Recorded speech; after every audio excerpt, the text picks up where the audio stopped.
faced homelessness and despair after losing my job, but found redemption in a haunted house and became a line mentor. So, here in southern Michigan, most people who live here drive over the border into Indiana to work in the many trailer building factories that exist there. They pay very handsomely through piece rate, and since they are piece rate, you don't even need to work a 40-hour week to bring home upwards of $1,200 every week. The only catch is, it's extremely hard work and the companies go up and down. They lay off at least once every 2 or 3 years. They also have this either you're good or you're gone policy. This means, you have about a week to become capable of doing your job independently, and keep up with the line without help.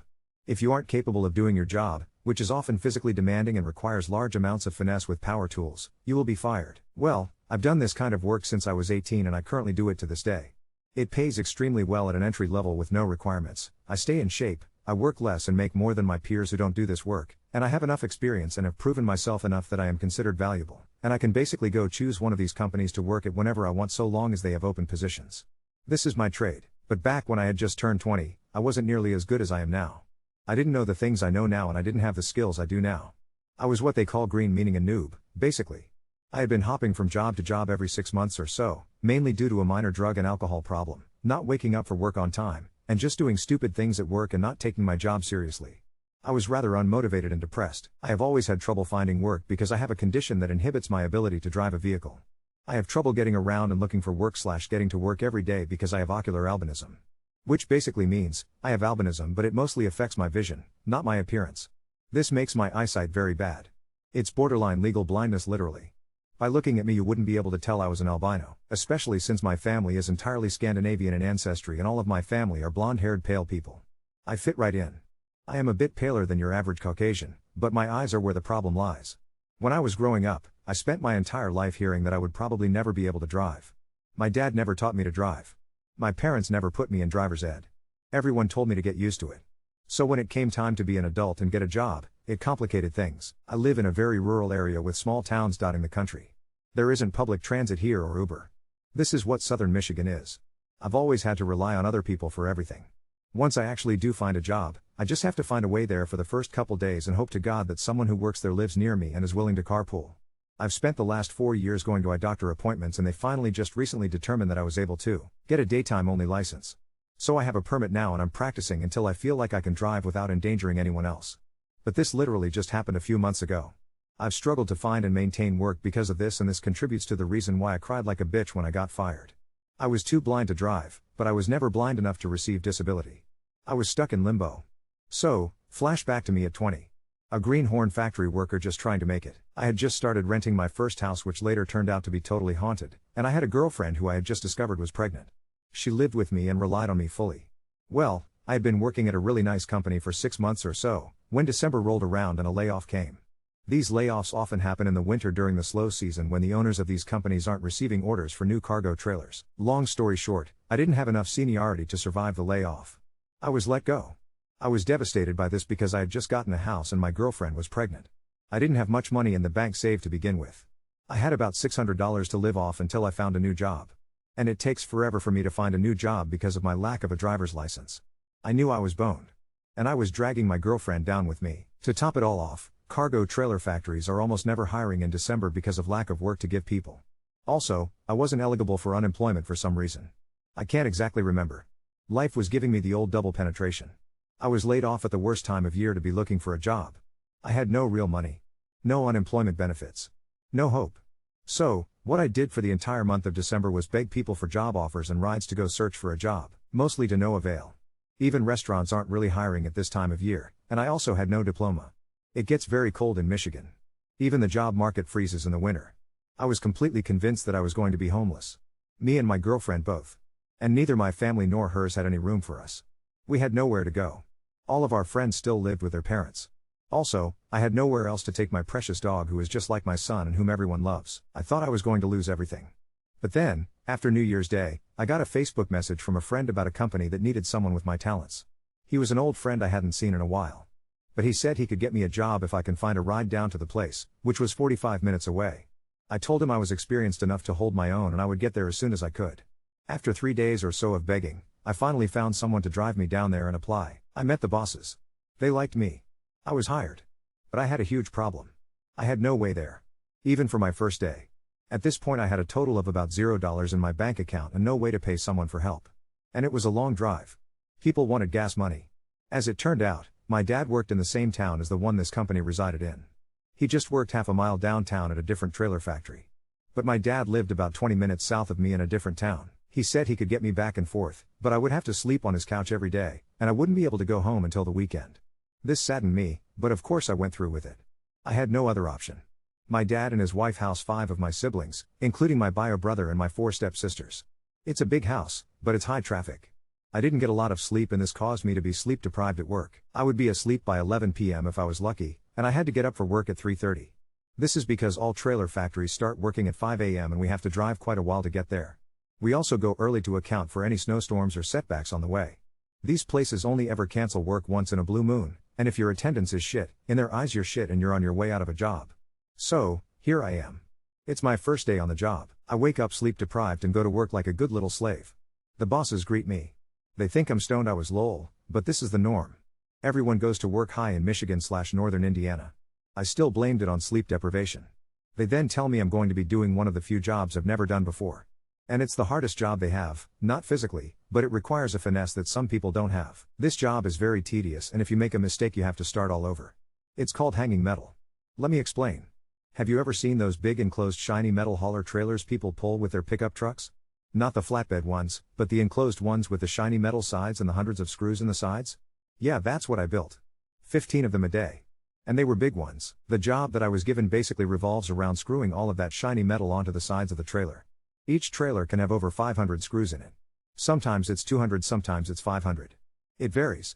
We take these very flimsy and delicate sheets of metal, stick them to the sides of the trailer with glue, and then we screw them down.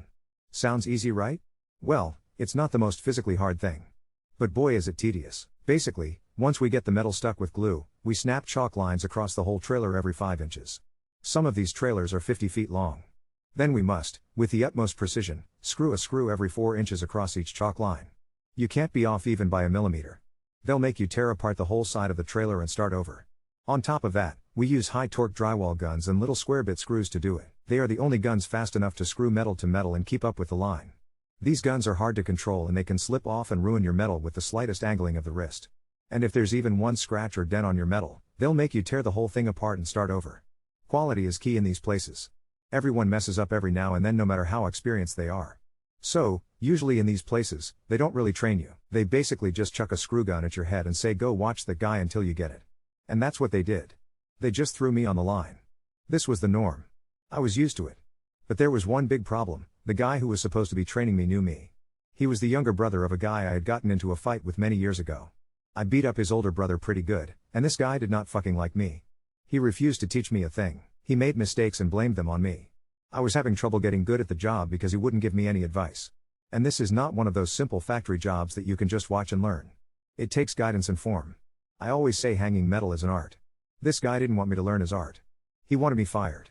I tried pleading with the bosses and telling them he was ruining me. They didn't care or didn't believe me. They just said try your best. I could tell they were very disappointed with me. They were kind of like you've done all of these other jobs, but you can't hang metal, huh, cuck? So, after about a week of this, I wasn't doing very well. The bosses clearly didn't like me, and this guy kept up on his bullshit. It all happened when he slipped off on a screw and blamed me for it. It was on a huge trailer. These trailers are what we call money trailers. They are the 50 feet ones. About 20 foot high. We have to climb ladders or use a scissor lift to hang the metal. It takes hours. We were almost done when he fucked up. But as soon as he did, he pointed the finger at me. The boss was pissed. I called bullshit. But he didn't believe me. This guy who was fucking me had been at the company for years and he was trusted, I guess. The boss told me I was a fucking idiot loser and told me to get my shit and get out. I guess I can see why he was so mad. He was under the impression that I had costed them hours of labor and thousands of dollars in sheet metal. I got my shit and walked out. Trying to hold back tears as I did. I worked so hard just to get there every day. This job had been my last hope. I was on the verge of losing my house, my electricity, my water, my gas, everything was down to the wire. I thought I was going to be homeless, lose my dog, lose my girlfriend, everything. I went outside and sat there contemplating where I had went wrong. I guess the truth is I had just been fucked hard. It was like all the struggling I had done had finally caught up with me and ended me. It was only about 11 a.m. and my dad didn't get out of work until about 4:30. He worked hourly, so I was stuck there for the next few hours. I sat in misery in the dead of winter. I didn't cry yet, oddly enough. I had to try hard not to. After a time, a coworker came outside to grab some metal posts for the weld shop. I knew him, we were friends. I told him what had happened. I asked him if there was anyone I could talk to about this, maybe to get an appeal or another chance. I was desperate. Very desperate. And defeated as a man. He told me, I could go talk to the plant manager. He said he was a very understanding and compassionate man. I was very desperate. I had to try. I went to the main office. I had all day, what's the worst that could happen? When I got into the office, I was very emotionally unstable at this moment. I had been holding back tears for 2 hours. I asked the receptionist if she could please page the plant manager. She did. This guy came out, happy-go-lucky, he looked like such a nice person. I thought maybe there was hope. I looked at him, I choked out the words "do you?" And then the tears started coming. Like a waterfall, I couldn't even finish asking him if he had any positions open. I just stood there sobbing in front of this guy and all his peers. It was made even worse by the fact that I was trying so hard to stop. This guy just looked at me with the saddest look I had ever seen. He knew I had been fired without me having to tell him. Have you ever seen a grown man cry? It's not pretty. It's very cringe and makes everyone in the room uncomfortable. There were several office workers and they're watching this whole thing. The receptionist ran into the bathroom. All eyes were on me, and I was crying like a little bitch. The shame I felt made it all the worse, and made more tears come. I couldn't speak for a solid minute, I reckon. Then when I could finally speak, I choked out, "Do you have anything open over here?" More crying and fighting tears. I got fired over there. Carl blamed me for his mistake and he wouldn't train me. I don't know what I did wrong. More tears. I'm sorry, I'm just in a very bad place right now and this job was all I had. More tears. After a moment this guy says, we might have something. Give me your number. He handed me a piece of paper and a pen to write my name and number down. I felt like I had just guilt-tripped him into this, but I couldn't help it. I scribbled my name and number down. He patted me on the shoulder and told me to go talk to the shipping manager. The shipping manager came out and put a hand on my shoulder. He walked me into his office. I felt like an upset child being cared for by his father. This again made the tears worse. We got into his office. I'm still sobbing. He starts asking me questions. He asked me if I had lied on my app, or if I've ever been fired. He asked me how old I was. He told me this business may not be for me, and that I may not be hard enough. All things considered, what had happened to me was in fact the norm in this industry. It happens to many. I explained to him, no, I have been doing this since I was 18. I have just struggled so much to get this job and maintain it. I haven't been home in a week. I'm on the verge of being homeless. I have a baby on the way. Everything is falling apart and this was all I had. After which, he just stared at me blankly and said, "I'm sorry, son. I'll give you a call if I have a job for you." I asked him if I could stay in the office until my dad got there, since I had to wait all day and it was 12 degrees Fahrenheit outside. We were in a winter storm at the time, I believe. He allowed me to stay in there. I stayed in the office teary-eyed while all the people who had just seen me cry like a little bitch just sat awkwardly and did their work. They shot glances at me and whispered to each other. I cried again a couple times, but I tried to be sneaky about it, to no avail. After about 4 more hours, my dad showed up.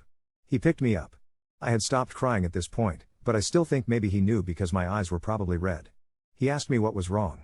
I told him I got fired. But I lied about the reason. I told him I had gotten into an argument with the boss, and I had been fired like a man. I told him nothing about the crying or begging for my job.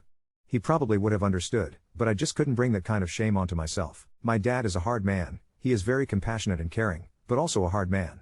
He values strength and determination. I had shown the exact opposite that day. I was a baby. And I had just lied to his face about it. He called me a dumbass playfully.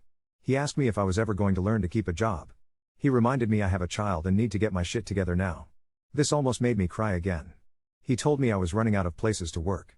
I said I know, and after that neither of us said a word. We rode back in silence. He took me back to my house. I broke the news to my girlfriend about the firing. I told her the same bullshit story about it and never told her, or any other soul, about my crying. This was the most miserable experience of my life. I was defeated. I was no longer a man. On top of all that, I knew my life was over. Everything was gone. There was no silver lining. I laid in bed in a depression for a week after this happened. I thought for sure I would never redeem myself. I still have dreams to this day about the event. I know it seems like I'm making it too big of a deal, but crying is not something a man does. Especially in front of strangers. This is one of the most shameful things a man can do. But I couldn't help it. I couldn't stop it. Everything that had ever held me back just all came rushing out. There was no stopping it. Women may not understand.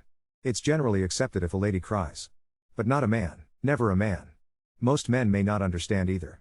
But where I live, there is a certain culture. Crying as a grown man isn't part of that culture. I suffered for this for a time. But, there were silver linings after all. After I had used up all of my money from the week I worked at this place, I had nothing. I was about to lose everything. But one day, My grandpa stopped in for a surprise visit. I hadn't seen him in a while.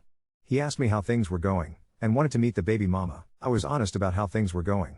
I told him everything, excluding the crying. He told me he would borrow me a sum of money to catch my bills up and get us fed until I could get a job, so long as I promised to pay him back. This was a great relief. My pride didn't want me to accept the help, but I knew I had to. My grandpa has just saved me from ruin. I am still paying him back little by little to this day. Shortly after I was saved by my grandpa, I got a job offer for a very nice trailer company. I took the job.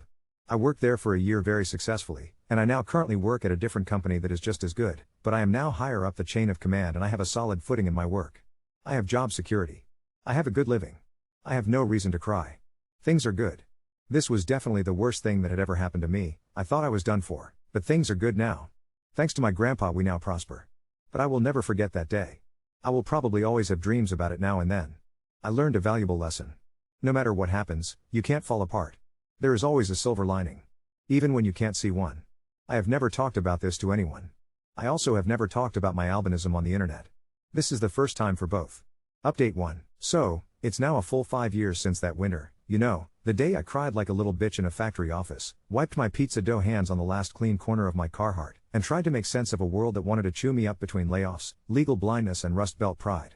In the years since, a lot's changed, and a lot hasn't. First thing, my daughter was born. Yeah, it was a little bit oh shit, what now, at first, but when I held her and she wrapped her fist around the tip of my finger, everything else kind of shrank. And having a kid gave me something I didn't even realize I needed, this weird sort of bravery, like I could wade into anything if it meant I could keep her, and my girlfriend, now my wife, afloat and together.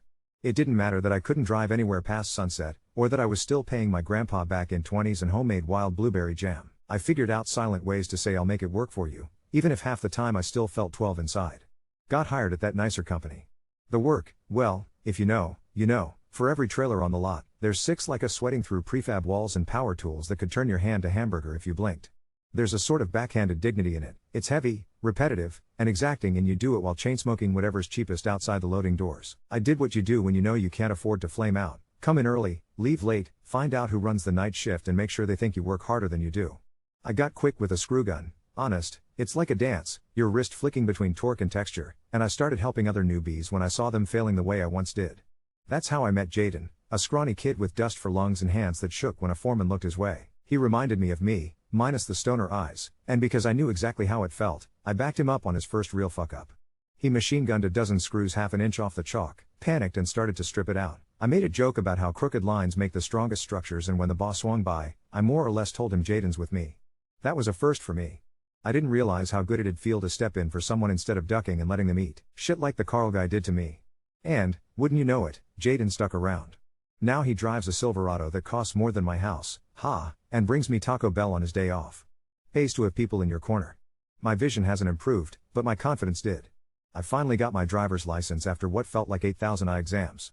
Daylight only, just like they said, but in the daylight, I can drive my daughter to school and my wife to Taco Tuesday. I even showed my dad the plastic, and he didn't say anything mushy, but his eyes got watery anyway. 1 month about a year ago, I heard from the old plant manager, the one who watched me ugly cry into my hands about not being hard enough for the business. He called after hours, just to ask if I'd consider supervising a line, bringing some young guys up the way I wish someone had with me. I almost spit my Mountain Dew. Me? Line boss? I said yes before he could second guess, then laid awake that night terrified I'd make someone else feel how I did back then. But I also swore to never, ever treat a greenhorn the way Carl had treated me. Turns out, a big piece of this job is never forgetting what broke you. Wild thing, the haunted house? Yeah, it was actually haunted. Not like movie ghosts, more the kind that only clue you in by swapping your TV remotes and whispering static at 2 a.m. But I figured out, thanks to Reddit, ironically, that if you put a bowl of salt at every doorway, the weird stuff cools off. My dog, who I swear could see things I couldn't, stopped staring so intently into corners. The house isn't fancy, mean Michigan winters peel the paint off all 4 sides, and the floor sags. But it's full. I mean that in every sense, especially since my in-laws got foreclosed on and crashed in the basement for 6 months. By then, we'd figured out how to stretch instant potatoes into a meal, juggle 3 part-time jobs, my wife picked up night cleaning at the dollar store, came home with a new horror story almost every shift, and somehow still be tired enough to sleep through the amateur poltergeist. There was one especially wild thing that happened last spring. A freak tornado, close for our part of Michigan, ripped through a neighboring town. The factory closed for a week, power flickered in and out, and our neighbors, who we barely knew except as the guy who snowblows the sidewalk at 4 a.m. and the kid with the purple mohawk, got hit bad. Roof straight peeled off their place. I had a little cash stashed up, so I bought OSB and helped rebuild a couple walls, dragging sheets over one armed with my daughter on my hip. Turns out the northern Indiana/southern Michigan blue-collar code is, show up, share tools, say that'll do, instead of, thank you. Looking back, if there's one thing that stuck from that lowest day, besides the smell of antifreeze and cheap soap in a factory bathroom, it's that nothing, not even shame, is final. That day I wept turned into the best chapter opener of my life. I didn't stay broken, and now the guys I train, and the ones who come to me after screwing up a chalk line, they hear something I never did: you're not out of chances here. Life isn't all monster success, but I've got the day shift, the right to dignity, a truck that gets us where we need to be while the sun's up, and whenever I see my grandpa, I split what's in my wallet. We don't talk about the money anymore, just about what comes next. Every winter, when the factory slows and layoffs start whispering again, I look around and remember, I've got options now. I've got friends at 3 different plants, and at least one guy who calls with open spots if I need them. I haven't cried like that since, but if I did, I think I'd be alright. Turns out, sometimes it is okay, even for a grown Michigan man, to leak a little in public. It doesn't last. But the silver lining sure does. Update 2. A year's passed since my last update. You could probably mark it by the state of my knuckles, how much sawdust is ground into my boot laces, or the way I navigate a trailer frame in 6 steps flat, like I'm part of the damned machinery at this point. A lot's happened, most of it the kind of chaos that makes you debt worried and grateful in the same breath. I'm still with my wife, which is something, considering her mother moved back in for what was supposed to be a long weekend last spring, and stayed until the snow melted. My daughter's a force now, a little tornado of string cheese wrappers and questions. She started kindergarten and now tells everyone her dad builds shiny fortresses with fire sticks. That's what she calls drills. I dare anyone to correct her. I finally paid my grandpa off. It was in the Walmart parking lot, actually, and it was awkward as hell the way I insisted on counting out the money in 20s, with people shuffling past, and he told me more than once to stop making a scene. I still see him on Sundays for burnt coffee and whichever pie my wife feels like butchering, and it hit me, paying the debt down didn't really settle anything between us, because he never saw it as a debt to begin with. Sometimes I wonder if that's why he let me drag it out in installments, just to make sure I kept coming back. But the biggest twist? I ended up on the other side of good or gone. I got tapped to train the new guys this spring. Not supervise, God, no, I never wanted to be the bastard who makes people cry for missing a chalk line, but train, which in practice means showing a half dozen greenhorns how to keep 10 fingers and not lose their spirit before lunch. The very first kid they threw at me, a wiry dude named Mason, looked at the sheet metal with the same haunted look I wore that first week after Carl threw me to the wolves. He fumbled so hard with his screw gun that I swear the tool was fighting back, and before I could stop myself, I told him the story, not the sanitized version, but the crash and burn I once cried in the office like a wet cat original. He laughed, then panicked, then found his rhythm. Maybe it helped that he knew screwing up wasn't a death sentence. There's this running gag in the plant now about the factory ghosts. The guys swear the place is haunted. Not like my old house kind of haunted, but legit. Lights flicker, radio static warbles into creepy voices when the pressure washers run. Someone taped a picture of Slimer from Ghostbusters to the breaker box. At first, I rolled my eyes, but then one night, doing overtime while everyone else was off, I heard a freight cart rolling across the back end with nobody near it. Look, I'm not saying I believe in ghosts, but I swept the whole area with my flashlight and found nothing. Maybe once you realize you survived worse, a haunted factory is kind of charming. Last August the recession rumors hit us again. Orders dropped, managers got twitchy, and I braced for a layoff. Only this time, instead of panicking, I spent a solid afternoon in the parking lot with a folder of numbers, factory contacts, odd jobs, guys at the RV plant who said they'd vouch for me if things went sour. A weird thing happens when your sense of doom is scoped out by preparation. It loses its teeth. The layoff missed my line, but a bunch of my crew got cut for a month.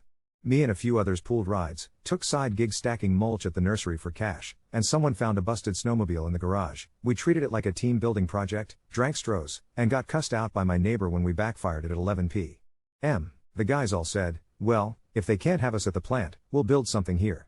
My daughter rode that snowmobile down our dirt road behind a Chevy on a tow rope, beaming, and for a stupid second, I felt like I was at the top of the heap. Earlier this winter, right when Michigan hits 2-foot snowdrifts, I picked up a side hustle because I finally could drive and, hell, I wanted to do something good with it. Started using that daylight license to help old folks shovel out their walks, mostly voluntary suggested donation, which sometimes meant hot cocoa and family gossip instead of cash, but it made my daughter think I was a superhero. And that's more than my own dad ever admitted about me. One Saturday we hit 3 houses before breakfast. Old Mrs. O'Malley's pipes froze, so I spent an hour wrapped around a wrench under her sink while she told my kid all about how her husband used to sneak salt onto everything. For the record, salt in cocoa is a war crime. And here's the wildest thing I never could have predicted. Last month, on the 5-year anniversary of my factory cryathon, unbeknownst to them, of course, the plant manager asked if I'd speak at this community workforce day at the high school. I'm pretty sure he just ran out of people, but still, there I was, in borrowed clean jeans, explaining the art of hanging metal like some blue-collar TED Talk. Half the kids ignored me, but a handful, maybe the ones who know what it is to be written off before you start, asked about my vision, my carpool hacks, how to keep your spirit when winter gets meaner than your paycheck. A few weeks later, 3 of them showed up at the plant for interviews. I recognized the look. Gave them a bit of advice, told them to call me if, read, when, the line gets brutal. Carl, by the way, the old saboteur, he doesn't work here anymore. Word is he washed out of every place he landed, because when nobody trusts you, nobody follows you. I don't wish him harm. But it was a weird relief to know karma in the form of screw-ups might finally catch up to guys like that. Sometimes, especially when I'm the last one lingering at work, I remember how it felt that day I sat sobbing in the office, how the world can contract until it's just you, your failure, and an idle hope for mercy. But then, the world opens again, in the low sun winter light, in the steel warmth of a daughter's hand, in the simple acknowledgement from a new guy that says, yeah, I needed that story. This update doesn't finish on a fairy tale note. Life isn't like that here. I still battle money worries and the weird grief of knowing the best parts of you are invisible to the people who most need to see them. But every week I'm upright, employed, trusted, and driving one-handed between home, school, and whatever neighbor's roof needs patching before the next tornado. If the ghosts want to follow, let them. I've seen worse, and now, when things go sideways, I know where to look for the silver lining before the shame has a chance to take root.